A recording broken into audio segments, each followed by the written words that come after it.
Hello and welcome to The Take. I'm your host, Chesley McNeil. Each weekday, we're looking at stories, making headlines, and bringing experts from our community to give their take. Here's a look back at some of the top takes from this week and how those in the know are seeing those stories that impact you. You know, when a video call looks real but isn't, the damage can be devastating. We're talking about a new wave of deep fake fraud where criminals use AI to fake entire faces, voices, yes, even meetings. Atlanta-based Pindrop Security and its founder, Georgia Tech grad Dr. Vijay Balasubramanian, is here. He's on the front lines detecting what's fake and protecting what's real. It's great to have you on the show today. Thank you for being here. Thank you so much for having us, Dan. Vijay, I want to ask about these deep fakes and just how convincing they are these days. And really just, it seems like the threat is evolving so fast. Yeah, it is. You know, when we started doing deepfake research, we started doing it about 8 years back. But over the last couple of years, it's rapidly exploded. And the two places that we see it is both on voice and video. On voice, you know, when you're calling your bank or your insurance, we're seeing attackers use deepfake to take over your accounts. In fact, over the last year, we've seen a 1,300% increase in the amount of deepfake attacks, where customers would see a deepfake attack a month across their entire user base. Now they're seeing 7 per day. And we're seeing similar things on video as well, where, you know, fraudsters are stealing as much as $25 million by pretending to be the CFO of an organization and getting a finance worker to wire money out. It's only going to get better, too, as Gen A continues to develop and improve. So tell us about your system and how it works. Yeah, so what our system does is it looks for minor mistakes in both the audio and the video that get left behind by these Gen AI systems. So what happens is, even in this conversation, for example, there are 16,000 samples of your voice every single second. And because you're human, you do that very naturally. But these machines, because they're not human and they don't have a physical production, they make these tiny, tiny mistakes. And what we are able to do is catch these mistakes happening both in the moment as well as over time. And that allows us to not only say it's a deep fake, but also tells us which of the 1,000 Gen AI systems was used to create that deep fake.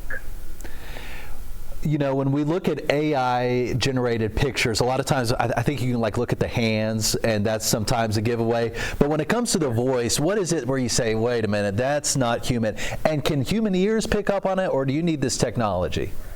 No, you need good AI to beat bad AI. You know, we did this study, and what we found is humans in detecting a deep fake in the audio space have about 38% accuracy, which is worse than a monkey with a random coin toss. So, you know, it's one of those things where we're either overcorrecting because we think everything is a deep fake, or we are believing everything. And so we are really, really bad because our brains tend to pattern match. So when you hear your loved one, you almost immediately go to that warm, happy place. Whereas this is where you need technology. And before, what we used to see is pauses. So pauses between the time someone was typing something and the Gen AI system saying that. Now, the latest deepfakes have no pauses. And even on the video side, all the small little things that humans could pick up, like moving your hand in front of your face, have all gone away with the advances. Vijay, I got about 20 seconds left. Can we ever stay ahead of this, or is it going to be a never-ending cat and mouse game? No, we absolutely can stay ahead. What we're finding is we're able to catch these. We're catching them when North Korean attackers are trying to get in through interview jobs. We're catching them at finance organizations, and we're catching them for your everyday citizen when they're getting a call from their loved one. So we absolutely think this is solvable, just like the internet became better over time.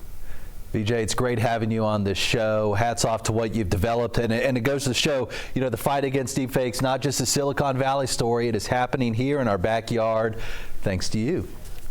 Thanks to Georgia Tech and the great education that they provide. We're super excited to lead this fight. Many Americans are losing confidence in their financial future, even as unemployment stays low. That's the underlying message from a new Associated Press poll that came out over the weekend. The poll found nearly half of Americans, 47%, say they are not confident they could find a good job today. That's up sharply from 37% just a year ago. Close to 70% of adults describe the economy as poor, despite strong employment numbers and steady markets.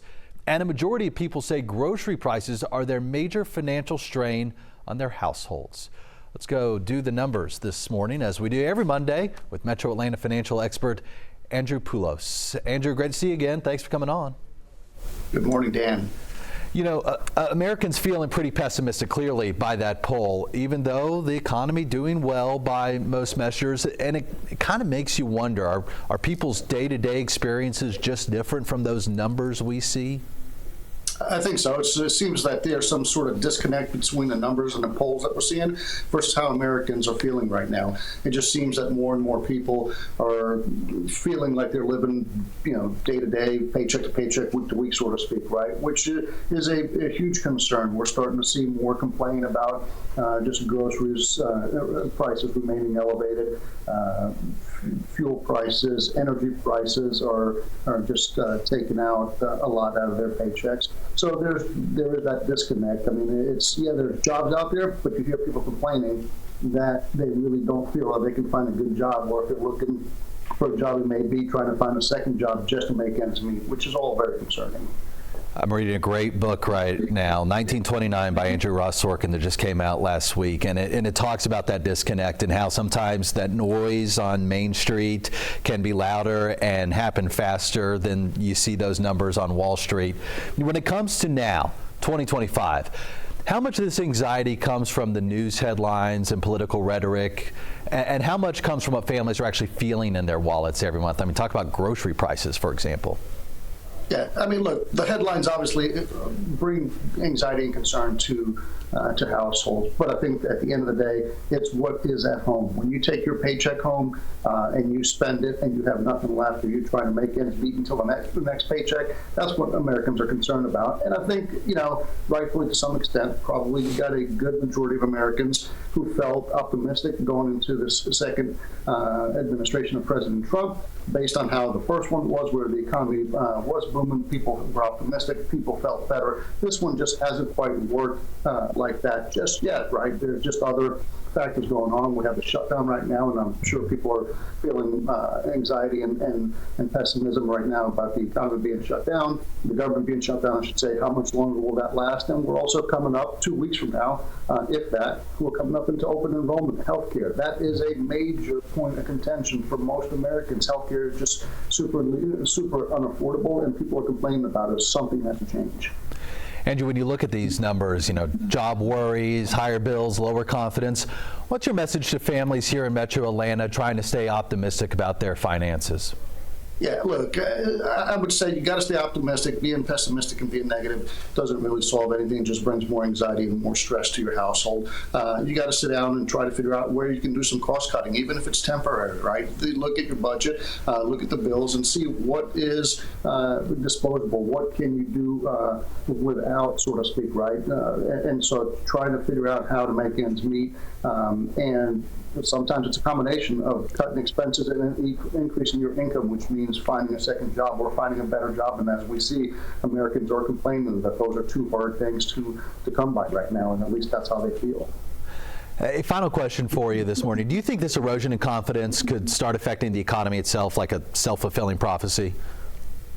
Yeah, possibly. Look, I mean, if we go into 2026 and something doesn't change, and that something could be many different things. It could be that the economy starts to pick up. Maybe gas prices at the pump start coming down to where it gives a little optimism that things are changing. Maybe we'll get some interest rate cuts where car loans and mortgage loans and things, and credit cards, basically, and other things that are attached to rates start to become less expensive, which leaves more money in people's pocketbook. So if something changes, I think the optimism of the American consumer could quickly change, which could impact all of us positively. But until that happens, I think we're going to continue to see the American people basically complaining and being stressed out about the current economic situation. Well, it was the digital domino effect around the world, felt around the world, a massive outage of Amazon's web services that knocked out everything from Alexa to airline check-ins. For hours Monday, much of the internet stumbled, showing just how dependent businesses and consumers are on a handful of cloud providers. Reports of online service disruption surged across more than 70 countries, impacting gaming and streaming, banking, and e-commerce platforms. Experts say the outage revealed how concentrated the web's backbone has become, with most major apps using Amazon's services. The core of the problem hit Amazon's Virginia data hub, a reminder that one glitch, all it takes is one glitch, and that can send shockwaves around the globe. Let's break this down a little bit more of what happened. Andrew Green is the Assistant Professor of Information Security and Assurances at Kennesaw State University. Welcome back to the show. Good morning, glad to be back. All right. From your perspective, what specifically failed inside of Amazon's system, and why can that one data region bring down so many other aspects of the internet? Right, so Amazon reported a failure of what we call the domain name system, or DNS. And that is akin to a phone book for those of us of a certain age, where you look up somebody's name and you get a telephone number. In the computer world, there's the equivalent of that, where I look up a domain name like 11alive.com, and the DNS server returns back an IP address. In the computer world, it's no different. Systems talk to each other, looking up domain names to get an IP address to the system that they need to talk with, because IP addresses change on systems all the time. And so it's really inefficient to point systems to IP addresses to talk to. It's easier to say, find the system with this domain name so that they can talk to each other all the time and not worry about IP address changes. And so it highlights the fact that we rely on DNS without even relying about it. It really is the glue that holds the internet together. And what Amazon suffered yesterday was an internal failure of their own DNS servers. And so in effect, the services that they offer to run all of the public offerings that they sell to others, that businesses build on to offer their services, they failed internally. And so their systems weren't able to talk internally. So they weren't able to provide the public-facing services that businesses build their service offerings on. And so it was a pyramid of cascading failure. It's the only way really to describe it. Yeah. Andrew, did we learn something from this? I mean, how complex this system is, the infrastructure, and will things change as a result? I don't know that we learned anything. I think that we had lessons reiterated. What was reiterated is that cloud, when it works, it's great. But when it fails, as we saw yesterday, it creates problems, especially in this one particular region for Amazon. The failure occurred in the U.S. East 1 region, which also happens to be the one location where Amazon hosts a series of global services that no matter what region in the world you host your applications or services in, they may need to call back to this one particular region to do certain things. And so when you have a failure in this region, it is especially critical, because if I can't, for example, authenticate a user or make a particular callback to a specific database that is only offered in this one region by Amazon, then my organization is functionally unable to make those calls, and therefore my applications are dead underwater, or I can't authenticate. Yeah. And that's what we saw yesterday. How quickly can experts tell whether or not this is a cyber attack or just a system failure? Is that an easy thing to see?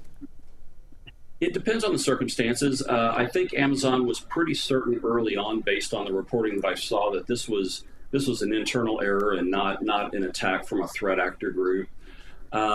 There's a running joke in our industry that it's always DNS, because that's just how critical DNS is. You can make one mistake in your DNS server configuration or availability and create a cascading failure that can cause situations just like what we saw yesterday. And so it's not uncommon, well, I say that with my fingers crossed and in air quotes, for problems like this to be ultimately related to a DNS error or misconfiguration of some type, or if it's not that, it's an internal networking error of some type. And Amazon engineers, just like any other engineers, highly skilled, well trained, well educated, and can typically figure out pretty quickly either A, this is something that we did internally, or B, this isn't something we did internally, and then they need to dig a little deeper. Well, it's one of the biggest, Atlanta's biggest celebration of sustainability. The Southface Institute Visionary Awards, they'll be here next week. But beyond the awards, it's also a chance to spotlight how Southface is helping to shape a cleaner, stronger Georgia for generations to come.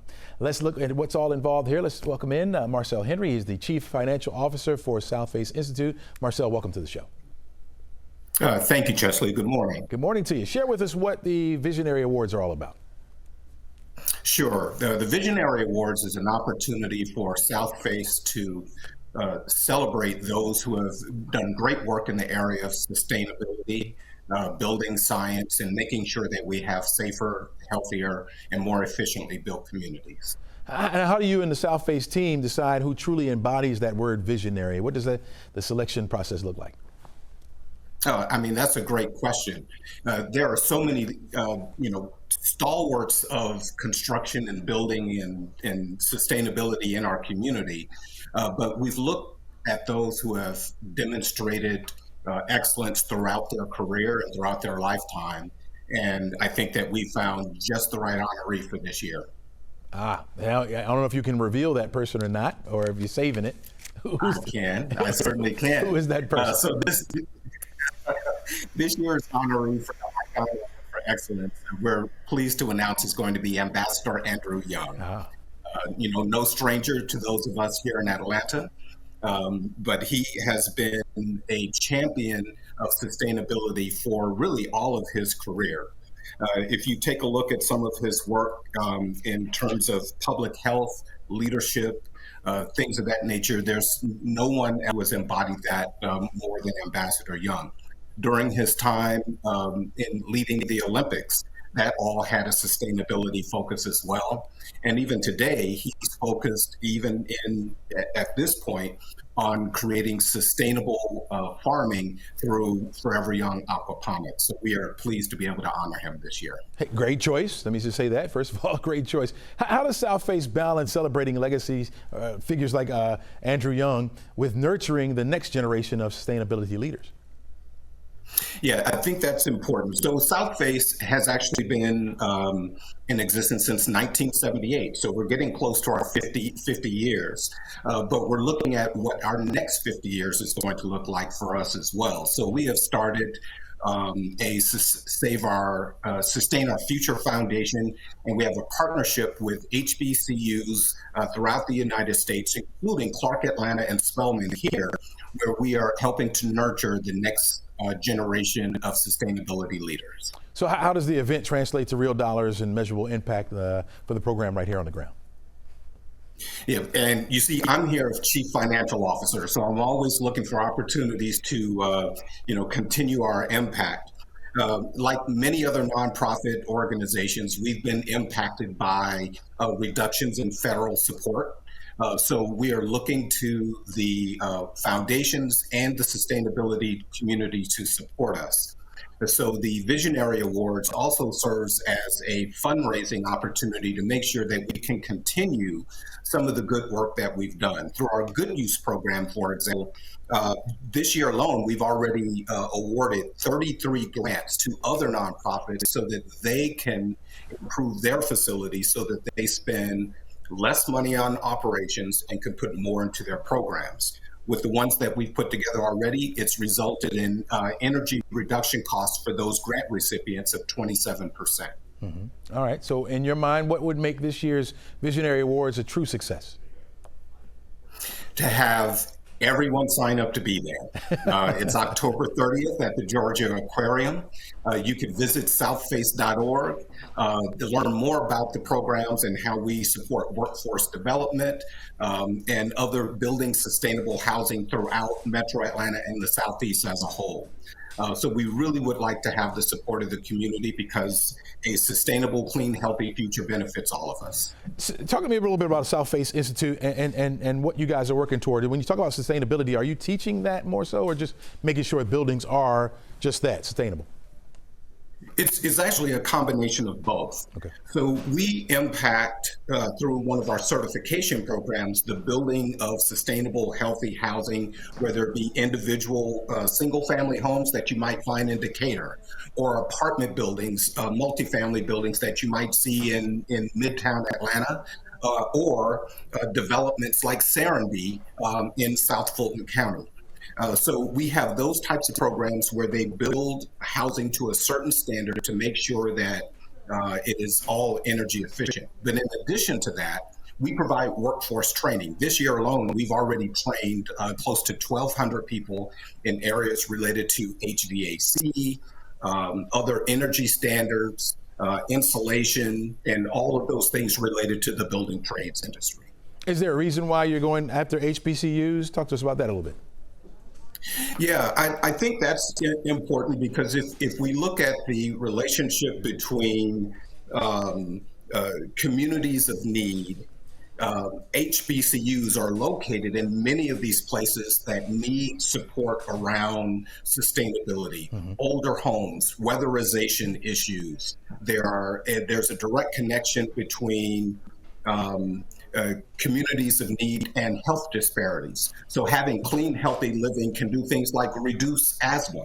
So we want to make sure that we have invested in the communities that we serve and that we are creating opportunities for leaders to go into those communities where they have lived, worked, or have gone to school. Yeah, you got me hooked. You probably got some other folks hooked out there as well. What can they expect when they come to the awards? What will they see?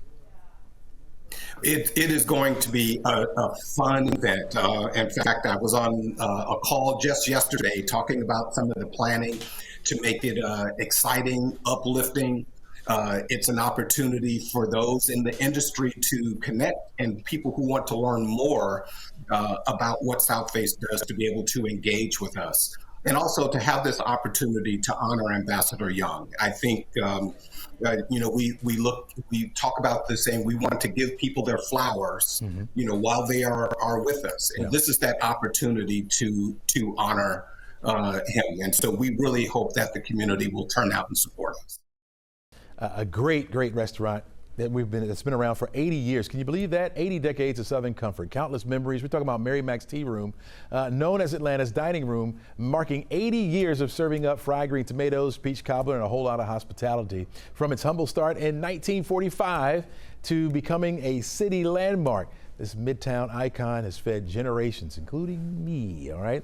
Let's bring in Chad Reynolds. He's the Director of Operations to talk more about the milestone, the memories, and what's next for this Atlanta institution. 80 years. 80 years we're talking about here.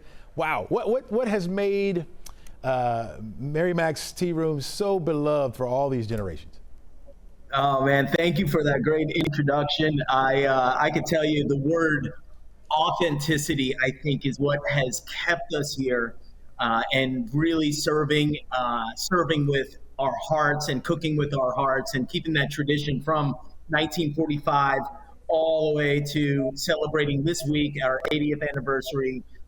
We really take pride in ensuring that we serve that Southern hospitality from our hearts. And I'm here with Tina Leftwich, our general manager, also, who leads the charge every single day here in this beautiful building. Yeah, tell Tina I said hello. Now talk to us about when people call your restaurant Atlanta's dining room. What does that phrase mean to you and your team?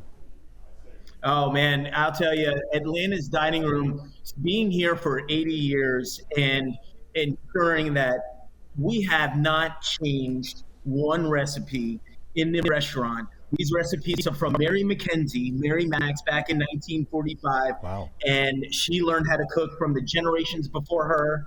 And we are talking about the most authentic, legendary Southern recipes that haven't changed in 8 decades. And so when we look at Atlanta's dining room, this building has been here since 1945. And I'll tell you, we take a lot of pride in making sure we keep it authentic and keep this beautiful legacy alive. Yeah, and it hasn't come without some struggle, right? I know you guys had a scare not long ago as part of the roof collapse. I mean, what has kept you on your feet and keeps you coming back? Yeah. So, I think just being a staple in this community, the community keeps us going. That's why we do what we do. You know, when we had some damage, we took that as an opportunity to refresh a little bit. Not change up what we're doing, but just get back to our basics and do a little refreshing and then open back up for the community. All right, how are we marking the 80th anniversary? What specials you got? So we've been running specials all week. Yesterday we had some peach cobbler for everybody. We'll continue this week with some t-shirts. We have our 80th edition cookbook for sale. So we just have some different things we're going to be doing every day. You guys have, when you walk in there, you see all these pictures on the wall. You guys have had everybody come in there, from this person to that person. What's some of those icons that you've had? So we've had Dalai Lama, we've had Richard Gere. Here recently we've had Will Ferrell. You know, we've had John Lewis. We had Joe Biden. So we have all walks of celebrities, politicians, to grandmas down the street coming in. Has anybody ever shocked you coming in? No, not really. You know, it's something different every day, you know, so you just prepared for it. You know, we welcome everybody in and treat them just like we do everybody else. I think that's what keeps them coming back in. Yeah. If this was the first timers coming in, what should they expect, and how do you treat those first timers to keep them coming back? Yeah, so if it's your first time in, please let us know. We do give a little taste of hot liquor for all of our first time guests. And we do offer history to all of our guests. So our servers are well versed with our history. And a lot of people just want to know where they're eating. And we are full of history and we love to share it. You know, I didn't get the pot liquor my first time in, maybe because I didn't tell them I was a first time guest. I guess you gotta say that to get the pot liquor, right? We can cheat and get you in next time. We got you, man. I got you. 80 years, you know, 80 years is very rare, very rare. You don't see that any longer. What are you guys going to be doing in the future to make sure you last another 80? Well, I'll take this one. Well, in the future, we are going to do exactly what we've been doing, and that's staying true to our heart and soul of what was been created here for the last 8 decades. And we take a lot of pride in ensuring that we are very authentic in this legacy and this beautiful building full of tons of memories and tons of history. So we're going to continue to master what has been created here for the last 80 years. Food banks across the country are bracing for another wave of need, with thousands of Americans relying on federal food aid. Agencies say the clock is ticking before critical programs like SNAP and WIC run dry. Nearly 42 million Americans rely on SNAP each month, and many could miss November's payment if the shutdown continues. Feeding America reports an average of 30% increase in food bank traffic nationwide during the prolonged shutdown or funding lapse. The USDA provides up to 20% of food bank inventory through federal programs, supplies that are now frozen or delayed until the government funding is restored. Let's look at the need here in Metro Atlanta. Kyle Wade is with us this morning. He's president and CEO of the Atlanta Community Food Bank. Welcome back to the show. Hey, thanks for having me. Not a problem. Kyle, we talked with you at the start of the shutdown a few weeks ago. Have you seen much of a difference so far? Well, we're certainly starting to experience lots of inquiries from neighbors across North Georgia who are worried about what's about to happen. Call volume to the food bank, traffic at our website, those numbers are up significantly over the last few weeks. We're seeing some increased traffic across our food pantry network. And, this is already on top of a record level of demand that we're already experiencing. We're serving 70% more people today than we did 3.5 years ago as a result of inflation. Federal workers next week will miss their first full paycheck, which is going to increase demand some beyond where it is today. And then the big threat is if the shutdown continues into November, starting on November 5th, households that rely on SNAP benefits will not receive those benefits. And that will create a massive disruption for many households across the community. Yeah, it's going to get worse. You guys also rely on federal funding as well. How much of a hit have you guys taken? Well, unrelated to the shutdown, USDA already announced earlier this year some significant cuts to programs that provide food to food banks all across the country. It was about $1 billion worth of cuts. For us locally, that amounts to about 10 million pounds of food that we would have otherwise received that we won't receive now. The shutdown won't necessarily cut anything new beyond that. It could, as we get further into November, create some disruptions in our supply chain. But we're going to have to work hard with our community partners, supporters, donors, to find other sources of food to replace some of that. And we're already preparing to buy more food to try to fill in the gap. But again, Chesley, the big issue is if SNAP benefits are turned off, that's going to create a level of demand that's far beyond what the food bank can meet. Wow. And so your biggest challenge will be that which you just said, right? Yeah, I mean, there are about 750,000 individuals in the 29 counties we serve who rely on SNAP benefits. They receive $130 million a month in benefits that go to food purchasing. And the value of food that our food bank distributes in a year is about $280 million. So just in 1 month, that equates to half of our total volume in a year. Just 1 month of disruption to SNAP. There's just not a way for us to fill in that gap entirely. We're going to do it the best we can, but the key thing we need is for our leaders in Washington to find a way to reach a resolution and get the government back open to ensure that we do not cause further harm in our community. Yeah, speaking of those leaders, if you had a chance to talk to them, what would you tell them about how the folks here in Georgia are facing consequences due to the shutdown? Yeah, we're in dialogue with folks on both sides, both chambers, just to let them know what we're seeing. The politics of this is not something we get involved in. But we do want them to understand, what the impact of the government not being open is having, so that they can factor that into their decision making. Yeah. All right. And so if anybody that's out there watching and want to help and get involved, how do they do that with you, Kyle? Yeah, so go to our website, acfb.org. We're going to spend a good chunk of money, several $1 million worth of money to buy food. We're going to need the community support to be able to sustain that if this is prolonged. And so you can go to that website, acfb.org, to donate. You can also find ways to volunteer. You can find pantries that are close to you that you can get involved in and help support their efforts. And you can get involved in other ways. So go to our website. That's a great front door to finding ways to get involved. 49-year-old Billy Joe Cagle is facing multiple state and federal charges, including attempted violence at an international airport. Police say he drove from Cartersville on Monday carrying an AR-15 rifle and 27 rounds of ammo to Hartsfield-Jackson. Officers arrested him after his family alerted them. Cagle is expected to appear in both Clayton Court and federal court.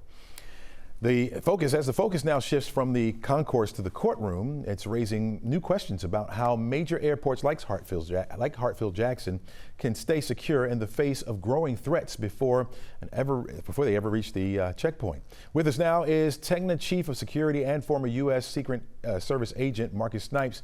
Mr. Snipes, welcome back to the show. Thank you, Chelsea. All right. Good morning. Good morning to you. In your view, is the security at U.S. airports reactive or proactive today? I think they're way more proactive today than they have been in the past. There are so many different tools that law enforcement, operation officials at airports use now, to include social media, as we saw in this incident, with the suspect from Cartersville. There's so many tools that are available to law enforcement when it comes to technology now, when it comes to monitoring intelligence on social media, getting tips, manpower, just general equipment. That allows law enforcement and officials at airports today to be way, way more proactive than in the past when they were being reactive or they had to be reactive because they didn't have the technology, they didn't have the intelligence, they didn't have the cooperation and the interaction between all federal, local, city officials and law enforcement to put together a nice comprehensive security package and apparatus at airports. So I think it's a lot more proactive now. In this particular case, when someone with a weapon gets as close to the curb of the world's busiest airport, what does that tell us about the real vulnerabilities inside and outside of the airport? Well, you have to in security, especially, you look at an airport. An airport is basically a mini city. It really is, right? You have it has its own transportation mechanism, right? It has a police force. It has restaurants, shops, right? So it's kind of a mini city, and you in security, basically you have to build rings of security around that city, so that if there is an incident or that there are tripwires that let you know there's an incident, so that you can prepare yourself so you can protect each layer.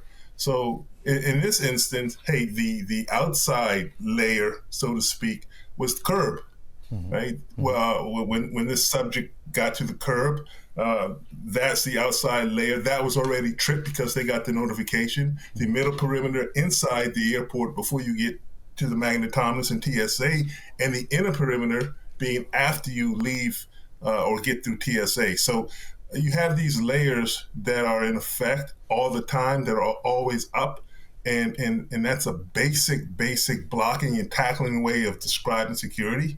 And security at an airport, but security at a major event or a stadium or even within the city or town. It's the same concept. Yeah. Is there technology out there that can detect if a person is carrying a weapon before they enter buildings or before they get on the property of places like the airport? Does that exist today? Yes, it does. It does. There's technology out there, and there's technology that's being tested, and there's technology that's been proven where, hey, imagery, this thermal imagery, you could see what's underneath a jacket, what's underneath clothing, so to speak.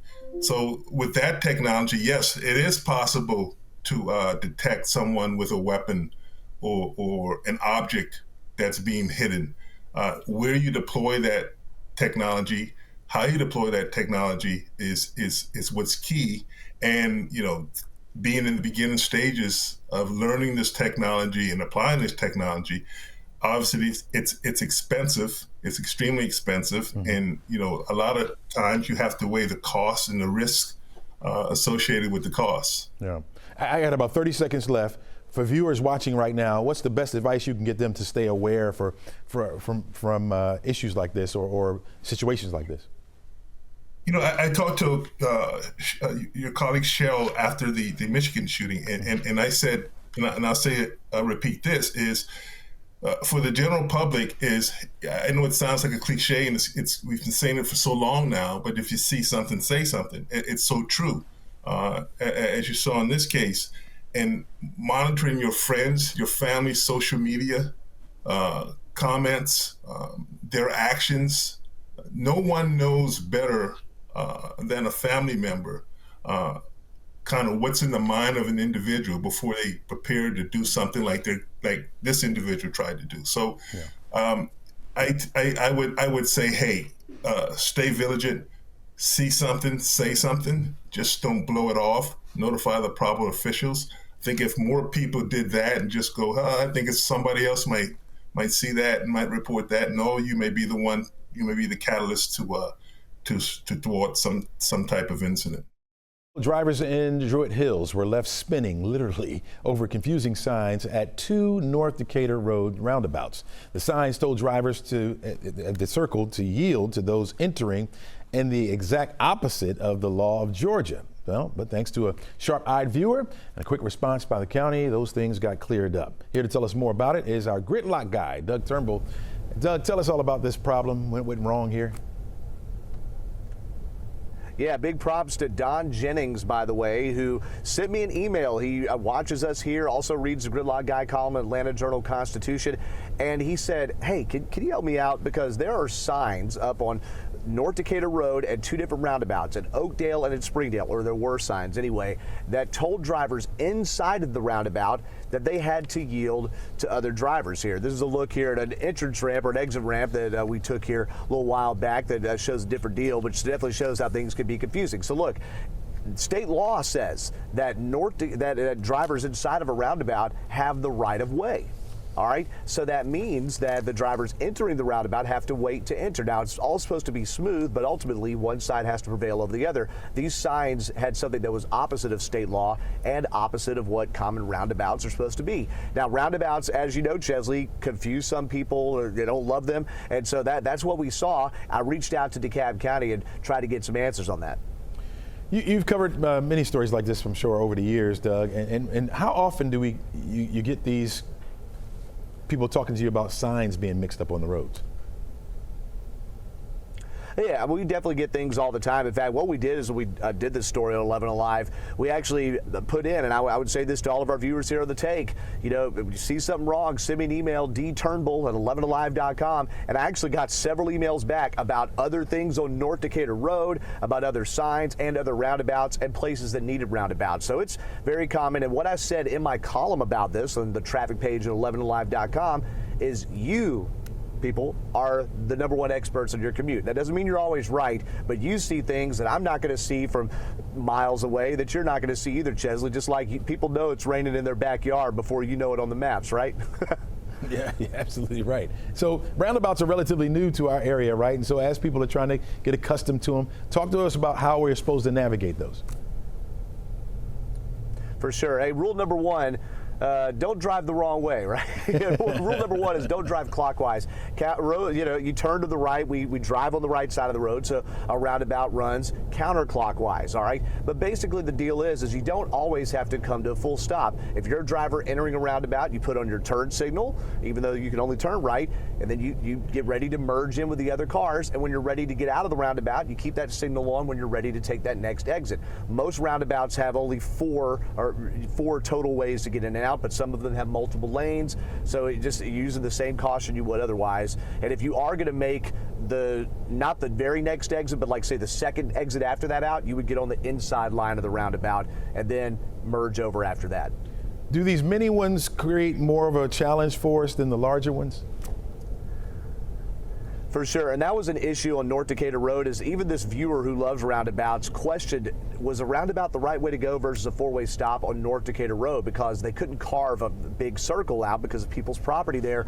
And so I think it does, because it looks like a 4-way stop without stop signs, but it is a roundabout with a little island in the middle, so you just need to approach it gingerly. But the idea is if people don't come to full stop starts, that creates less hassle and less crashes, especially at bigger intersections. Got it. All right, Doug Turnbull, thanks so much for joining us, man. And if folks have or come across a sign that's confusing, they should contact you, right? Well, first contact GDOT and then contact you, right? Yeah, absolutely. Definitely contact your local jurisdiction there and send me an email, dturnbull@11alive.com. I'd be happy to look into it. My final take here. And here's another great example of how a mother's intuition, right, is still very valuable today. Take a look at this. You're looking at a mother who normally receives her child off the school bus, just like a normal day, when she notices smoke coming from the engine, the front of the thing. And so what does she do? She gets on the bus. She tells all those kids, hey, get off that bus right now, and tells the driver, hey, man, your bus is smoking. There's some flames. And within minutes, once she got all 22 kids off that bus, within minutes, there you go, the fire overtook the whole complete front of the bus. Look at that bus right there. Man, I'm glad she did what she did, right? All 22 kids made it off the bus. The only thing that was left was maybe a book bag or two, a lunchbox. That's the only thing that was lost in this fire. All those can be replaced, right? Parents, grateful. School, grateful. All because of a mother's instinct. Still very valuable today. I got to tell you, as a dad, you know what probably would have happened with dads? Hey, man, would have yelled out to the bus driver, hey, man, your bus is smoking. You might want to check that out. Grabbed your kid and went walking in. But the mom says, no, there's other kids on that bus. I'm going to get on that bus and I'm taking those kids off there, right? Dads, we got to do better. Thank you, mothers. Really appreciate you saving lives even today. Make it a great day, folks. Try to encourage someone. We'll see you back here tomorrow.